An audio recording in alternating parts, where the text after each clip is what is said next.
purpose of assessment has changed. The original purpose of assessments in schools, at least starting from the 1890s, when the Council of 10 met in Saratoga Springs, New York, was really to set up tasks, and the task could be anything the teacher wanted, really, and find out which students could successfully complete the tasks and do it in a timely way. So assessment could be anything. It was evaluative, and students were sorted from A's to B's to C's to D's in an effort to make sure we put children into a position to get the jobs that were right for them. It's the industrialized model. It's what assessment was. As the United States has moved from the industrialized era more toward the information age, the purpose of schools has changed. We're no longer trying to find talent and then anoint it with a meaningful A. The purpose has shifted now more to what Bloom described as the ability to develop talent. So we want to take learners and put them into favorable conditions so that they can meet their potential, learn everything they can. We want to find out what they do know and then mature their abilities so that they can develop additional new knowledge and skills to be successful. If that's our purpose, then assessment's purpose has changed. So now the purpose of assessment is to give feedback.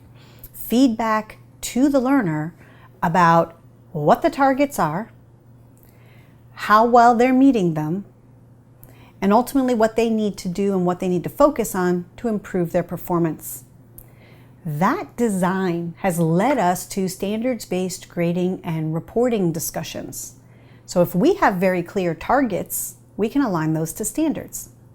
And once we have those, then all our assessments need to do is give us information about where the learner is toward those given standards or those targets and how they need to close the gap. This is very precise science. So a teacher can't just make up assessments that are task-driven, that if they're not clear about what the targets are and if they're not clear about what the standards are. So the purpose of assessment in the information age also looks at what are those targets and those standards that we're going to value.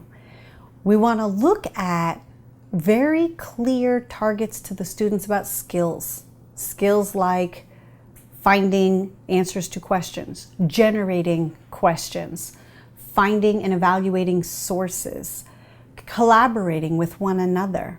So these assessments are also learning opportunities, chances for them to hone skills that go beyond just passing what we call a gateway assessment, something like a chapter test or a final unit test, but something that is experience-driven, what we call authentic assessments. Things that can build a resume or a portfolio or a repertoire of skills for the learner so that they can be successful not only in the jobs that we currently know about, but jobs we may not know about as we're tasked with providing an education for the future.